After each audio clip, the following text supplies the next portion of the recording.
Assalamualaikum warahmatullahi wabarakatuh. Perkenalkan, nama saya Frianto Arsyad.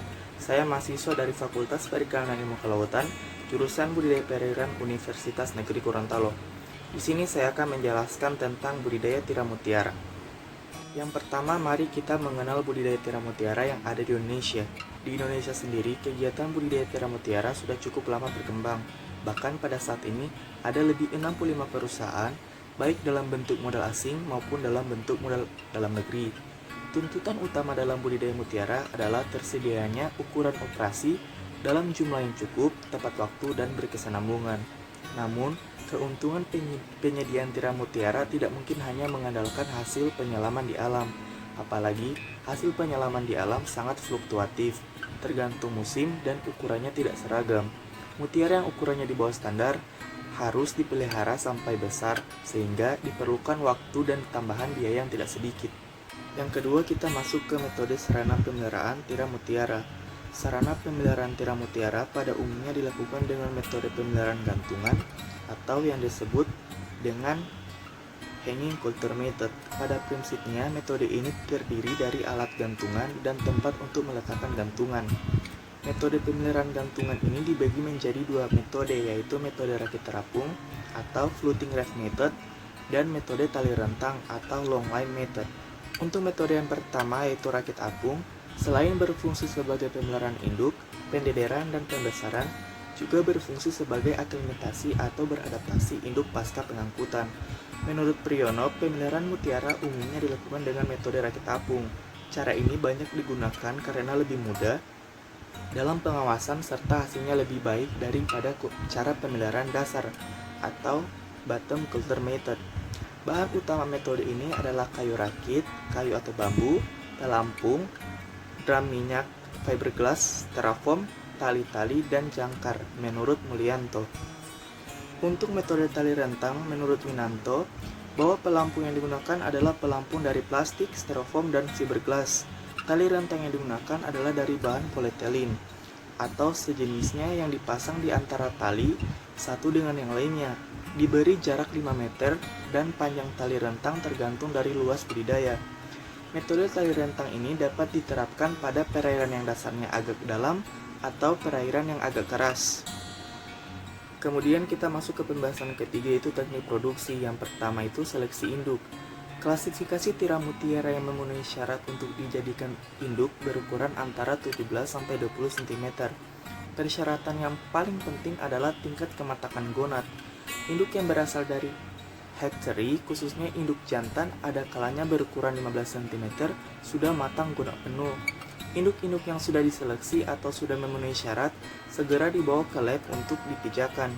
Dalam kegiatan seleksi induk, tiram mutiara dapat dilakukan di atas rakit apung, di laut, atau di laboratorium. Induk-induk yang akan diseleksi dengan posisi berdiri atau bagian dorsal di bawah. Kemudian biasanya induk akan membuka cangkangnya karena kekurangan oksigen. Proses pembukaan cangkang hendaknya jangan dipaksakan karena dapat menyebabkan cangkang itu pecah. Setelah cangkang terbuka sebagian, segera digunakan alat pembuka cangkang atau shell opener agar cangkang terbuka. Selanjutnya, pada cangkang segera dipasangkan bajak dari kayu sebagai pengganjal agar cangkang tetap terbuka sebagian. Teknik produksi yang kedua yaitu pemijahan. Rekayasa pemijahan perlu dilakukan apabila secara alamiah tiram tidak mau memijah di bak pemijahan.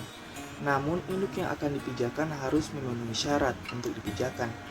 Induk tiram mutiara dapat dipijakan di laboratorium dengan menggunakan metode manipulasi lingkungan dan rangsangan kimia. Metode manipulasi lingkungan terdiri dari 3 metode. Yang pertama, metode kejut suhu.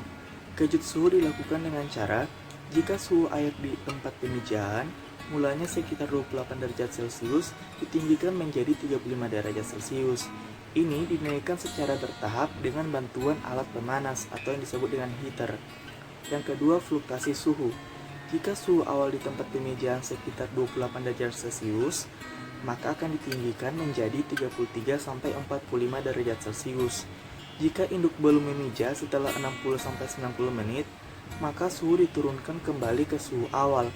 Perlakuan ini dilakukan terus-menerus sampai induk memijah. Yang ketiga yaitu metode expose. Biasa dilakukan dengan cara dikombinasikan dengan metode kejut suhu. Induk diletakkan di tempat teduh, lalu dibiarkan selama 30-45 menit.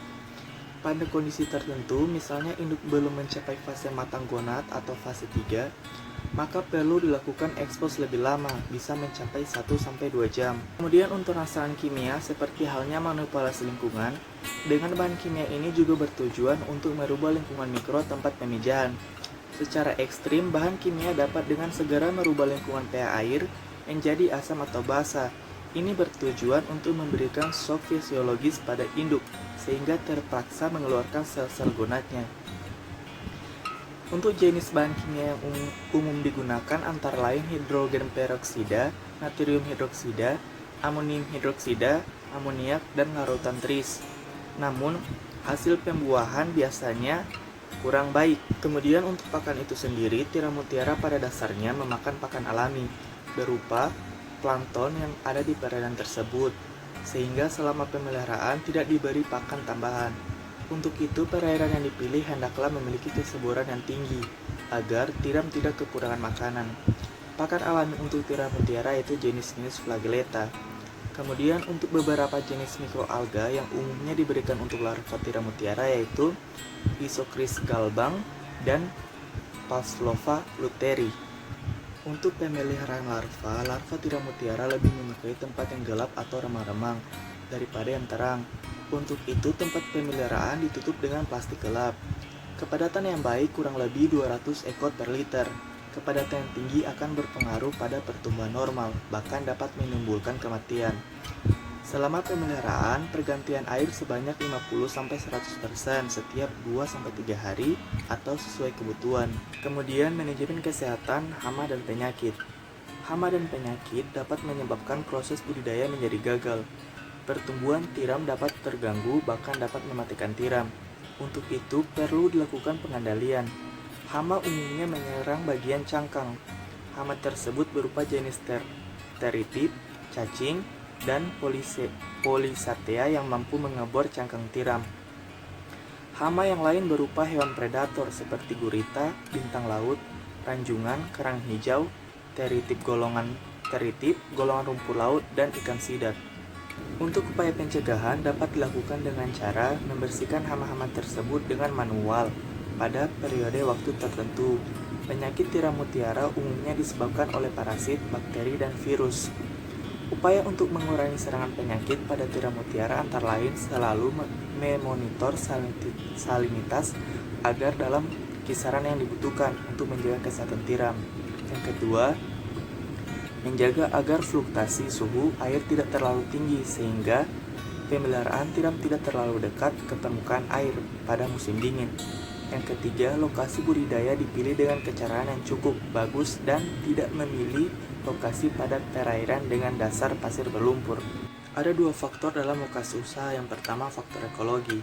Faktor ekologi adalah beberapa faktor yang mempengaruhi pertumbuhan dan kelangsungan hidup tiram, di antaranya kualitas air, pakan, dan kondisi fisiologis organisme.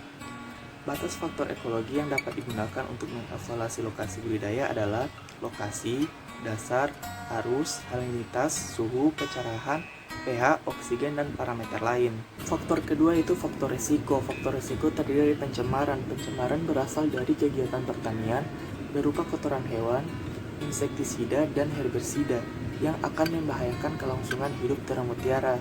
Yang kedua, manusia. Manusia dapat melakukan pencurian dan sabotase kepada budidaya tiram mutiara. Kemudian kita masuk ke teknis budidaya tiram mutiara. Yang pertama ada penanganan tiram sebelum operasi pemasangan inti mutiara. Ada 3 aspek, yaitu ada seleksi bibit, evaluasi buatan, dan pembukaan cangkang. Yang kedua ada operasi pemasangan inti mutiara. Untuk menghasilkan mutiara ada 2 cara yang umum dilakukan, yaitu pemasangan inti mutiara bulat dan pemasangan inti mutiara setengah bulat atau blister. Yang ketiga yaitu panen. Setelah masa pemeliharaan 1,5-2 tahun sejak operasi pemasangan inti, maka tiram dapat dipanen dengan kecermatan dan ketepatan yang benar agar hasil mutiara dapat berkualitas dengan baik. Di Indonesia, panen akan lebih baik dan menguntungkan apabila dilakukan pada saat musim hujan, karena untuk mengurangi mortalitas pada waktu pemasangan inti mutiara bulat kedua. Tekanan tinggi, suhu rendah, dan relatif konstan serta suasana remang-remang dapat menyebabkan sel penghasil narce lebih aktif mensekresikan narce sehingga kilau dan warnanya lebih baik walaupun pelapisan narcenya berlangsung lebih lambat.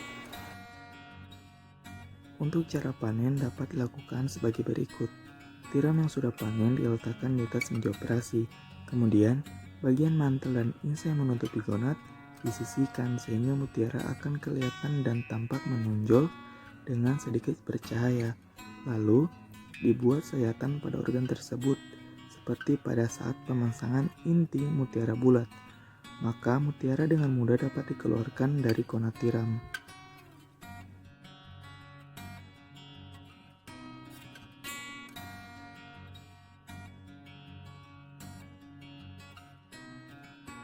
Yang terakhir yaitu penanganan tiram pasca panen. Menurut Mulyanto, pemeliharaan tiram mutiara pasca operasi sangat menentukan penyembuhan dan pembentukan mutiara yang dihasilkan. Setelah tiram dioperasi, dengan cepat dan hati-hati dimasukkan kembali ke dalam air dan digantung pada rakit pemeliharaan yang letaknya paling dekat dengan rumah operasi dan pada tempat yang pergerakan yang airnya paling kecil. Tiram memerlukan waktu istirahat yang cukup 1-3 bulan untuk menyembuhkan luka shock akibat dari operasi pemasangan inti. Sekian video saya mengenai budidaya tiram mutiara. Jangan lupa di like dan di komen. Sekian dan terima kasih.